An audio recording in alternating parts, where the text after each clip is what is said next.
آج ہم ذکر خیر کریں گے حضرت ابراہیم پیغمبر علیہ الصلاۃ والسلام کا۔ یہ وہ عظیم پیغمبر ہیں جن کا تذکرہ اللہ نے اپنے مقدس کلام قرآن مجید فرقان حمید کے اندر 22 مقامات پر ان کا ذکر خیر فرمایا ہے۔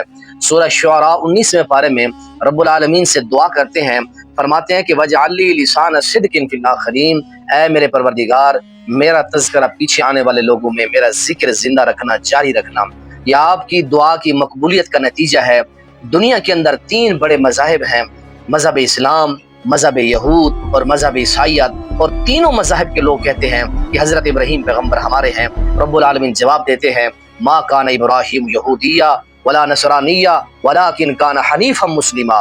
نہ وہ یہودی ہیں نہ وہ عیسائی ہیں، وہ صرف پکے سچے حنیف اور مسلمان انسان ہیں۔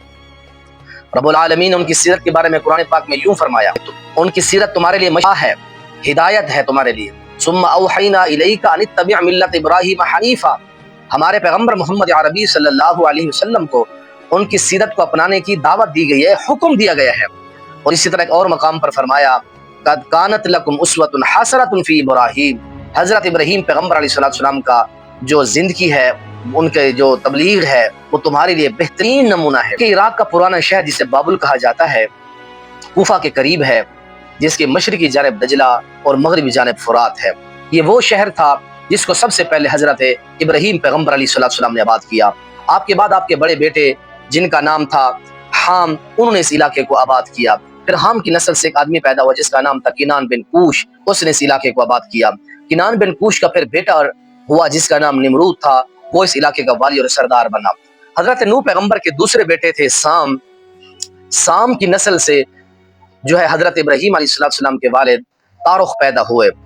تو حضرت ابراہیم علیہ السلام پھر اسی تارخ، حضرت ابراہیم علیہ السلام کے جو دوسرے بیٹے ہیں سام، ان کی نسل سے جو آدمی پیدا ہوا تارخ، اس کے بطن سے پیدا ہوئے، ان کے جو ہے نسل سے، خاندان سے حضرت ابراہیم پیغمبر علیہ السلام پیدا ہوئے۔ اور حضرت ابراہیم علیہ السلام کے جو والد تھے جن کا نام اللہ تعالیٰ نے قرآن پاک کے آزر بیان کیا، یہ بت پرست بھی تھے، بت فروش بھی تھے، اور نمرود کے مشیر اعلیٰ بھی تھے۔ بت پرست تھے، بتوں کے ماڈل بناتے، پتلے بناتے، مجسمے بنا کر بازاروں میں خرید و فروخت بھی کرتے، اور ان کو خود اپنا خدا بھی سمجھا کرتے تھے۔ اللہ کا کرنا ایسا ہوا کہ رب العالمین نے اس بت گھر اور بت فروش کے گھر کے اندر حضرت ابراہیم پیغمبر جیسے عظیم موحد اللہ تعالیٰ نے پیدا کر دیا۔ اور یہ بات آپ کے والد کے لیے بہت زیادہ تکلیف دہ تھی کہ میں جن چیزوں کو ماننے والا ہوں، عقیدت مند ہوں، ان کا جو ہے ان کا انکاری میرے گھر میں پیدا ہو گیا ہے۔ اور حضرت ابراہیم پیغمبر علیہ السلام وہ عظیم پیغمبر تھے جن کے بارے میں اللہ اپنے مقدس کلام کے اندر فرماتے ہیں، وَكَذَلِكَ نُرِي إِبْرَاهِيمَ مَلَكُوتَ السَّمَاوَاتِ وَالْأَرْضِ وَلِيَكُونَ مِنَ الْمُوقِنِينَ۔ رب العالمین نے انہیں اپنی فطرت کے تمام مظاہر اور مشاہدہ پوری بصیرت سے اللہ تعالیٰ کروا چکے تھے۔ اور ایک اور مقام پر فرماتے ہیں، وَلَقَدْ آتَيْنَا إِبْرَاهِيمَ رُشْدَهُ مِنْ قَبْلُ وَكُنَّا بِهِ عَالِمِينَ۔ اللہ تعالیٰ نے وحدانیت پہلے سے ان کے دل کے اندر ڈال دی تھی، اور فہم و فراست اور حکمت اللہ نے ان کو پہلے عطا کر دی تھی۔ پھر اللہ کریم اپنے قرآن سورہ بقرہ پہلے پارے میں فرماتے ہیں، اذ قال لقد اصطفیناه فی الدنیا، سورہ بقرہ آیت نمبر 130 میں، ہم نے ابراہیم پیغمبر کو دنیا میں اپنی نبوت اور پیغام اور رسالت کے لیے چن لیا۔ اللہ کا قرآن کہتا ہے، اللہ نے کہا اذ قال له ربه اسلم، اے میرا پیغمبر ابراہیم تیار ہو جا، میں بہت بڑی ذمہ داری سونپنے والا ہوں۔ آگے جواب کیا آتا ہے، قال اسلمت لرب العالمین، اے اللہ میں تیری دعوت کے لیے، تیرے جو ہے نبوت کے اس عہدے کو، تیری دی ہوئی اس ذمہ داری کو نبھانے کے لیے اللہ میں تیار ہوں۔ اللہ تعالیٰ نے پھر فرمایا، پیغمبر اے ابراہیم ہم نے آپ کو نبوت عطا کی ہے۔ جب انسان کو نبوت مل جاتی ہے، سب سے پہلا کام ہوتا ہے کہ انسان اپنے گھر سے تبلیغ شروع کرے۔ آپ اپنی دعوت لے کر بابا کے پاس جاتے ہیں۔ اللہ قرآن میں سورہ مریم میں فرماتے ہیں، وَاذْكُرْ فِي الْكِتَابِ ابراہیم إِنَّهُ كَانَ صِدِّيقًا نَبِيًّا، اے پیغمبر ذکر کرو اس نبی اور صدیق کا۔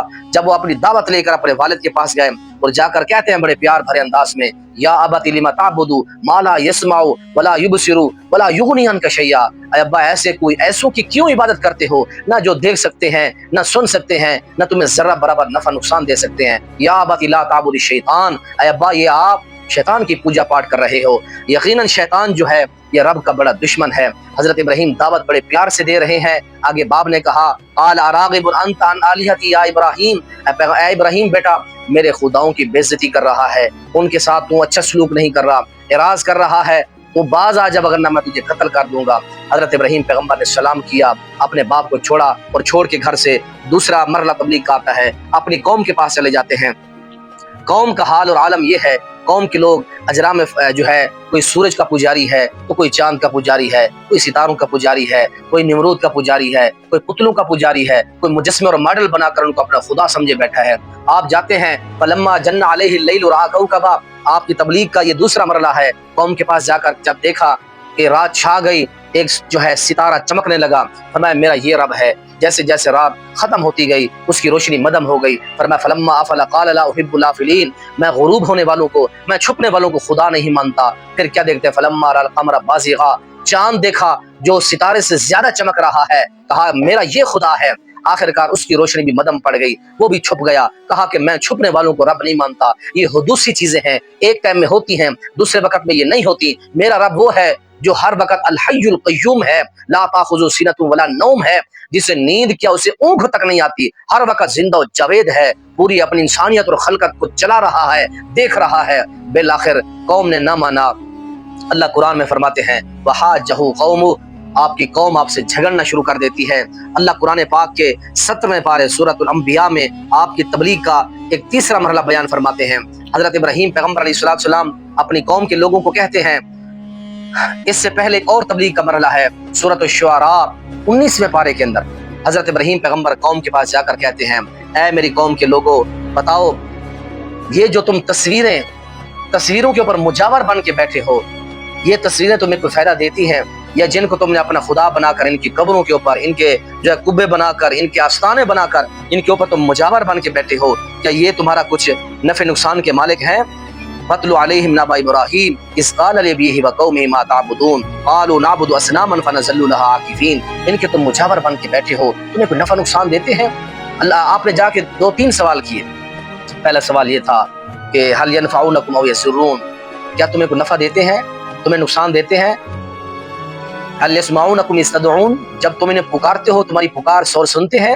آگے جواب کیا آتا ہے قالوا بل قالوا، ہم تو اسی طرح کرتے آ رہے ہیں جس طرح ہمارے آباء و اجداد کیا کرتے تھے، ہمیں کوئی پتہ نہیں ہے کیا کرتے ہیں۔ تو آپ نے فرمایا آؤ میں پھر اپنے رب کا تعارف کراتا ہوں۔ مجھے جب بھوک لگتی ہے تو میرا رب مجھے کھانا کھلاتا ہے، مجھے پانی پلاتا ہے، جب بیمار ہوتا ہوں مجھے وہ شفائیں دیتا ہے، میرے زندگی کے تمام معاملات میرے رب کے اختیار کے اندر ہیں۔ میں اختصار کے ساتھ بیان کر رہا ہوں، آپ سورہ شعراء کے اس مقام کو آپ اچھی طرح سے پڑھ سکتے ہیں۔ اس کے بعد آپ کی تبلیغ کا چوتھا مرحلہ جو ہے یہ سورۃ الانبیاء کے اندر ہے۔ وَلَقَدْ آتَيْنَا إِبْرَاهِيمَ رُشْدَهُ مِن قَبْلُ وَكُنَّا بِهِ عَالِمِينَ، یہ پورا آپ جو ہے رکوع پڑھ کے دیکھیں۔ حضرت ابراہیم پیغمبر علیہ السلام کے پاس قوم کے لوگ آتے ہیں، آ کر کہتے ہیں کہ کیسا یہ نوجوان ہے، ہمارے خداؤں سے متاثر نہیں ہوتا، یہ اپنے خداؤں کی عقیدت کے اندر میلہ کیا کرتے تھے، آپ کو دعوت دینے کے لیے آئے۔ تو حضرت ابراہیم پیغمبر علیہ السلام کو متاثر کرنے کے لیے، تاکہ ہمارے خداؤں کے کرتب دیکھیں اور متاثر ہو جائیں۔ فَنَظَرَ نَظَرَةً فِي النُّجُومِ، آپ نے نظر اٹھا کر کہا کہ تم مجھے دعوت دینے کے لیے آئے ہو، لہٰذا انی سقیم، میں بیمار ہوں، میں تمہارے اس فنکشن کے اندر، اس عرس یا تمہارا یہ جو بھی ہوتا ہے برتوں کی عقیدت میں جو تم نذرانے پیش کرتے ہو یا جو تم دھمالے ڈالتے ہو، لہٰذا میں نہیں آ سکتا، میں بیمار ہوں، میری معذرت قبول کرو۔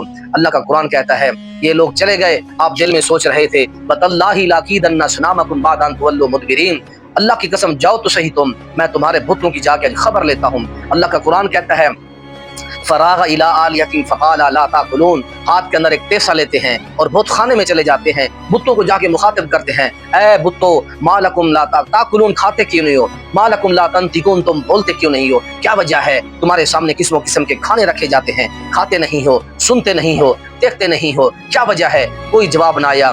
فضربا بالیمین، آپ نے دائیں ہاتھ میں کلہاڑا لیا، وہ تیسا لیا، فجعلہم جزازا الا کبیرا لہم لعلہم الیہ یرجعون، تمام چھوٹے چھوٹے بتوں کو ملیا میٹ کر دیا، جزاز چورا چورا ٹکڑے ٹکڑے کر دیا اور کلہاڑا بڑے بت کے اوپر رکھ دیا۔ قوم کے جو لوگ واپس آئے، بت خانے میں آئے، آ کر دیکھتے ہیں کہ ان کے خدا ٹوٹے پڑے ہیں، قتل ہوئے پڑے ہیں۔ انہوں نے کہا من فعل ھذا بآلیتنا انہ لمن الظالمین، جنہوں نے ہمارے خداؤں کے ساتھ یہ کیا بڑا ظالم ہے۔ وہ کہتے ہیں کہ قالوا سمعنا فتى يذكرهم يقال له ابراہیم، ہم نے ایک نوجوان کا نام سنا ہے، اس کا نام ابراہیم ہے، وہ ہمیشہ ان بتوں کی برائی کرتا رہتا ہے، لگتا ہے کہ اسی نے سارا کچھ کیا ہے۔ اور حکم ہوا، حضرت ابراہیم کو گرفتار کیا گیا، نمرود کی عدالت میں پیش کیا گیا، ابراہیم تو نے کیا؟ آپ نے فرمایا بل فعلہ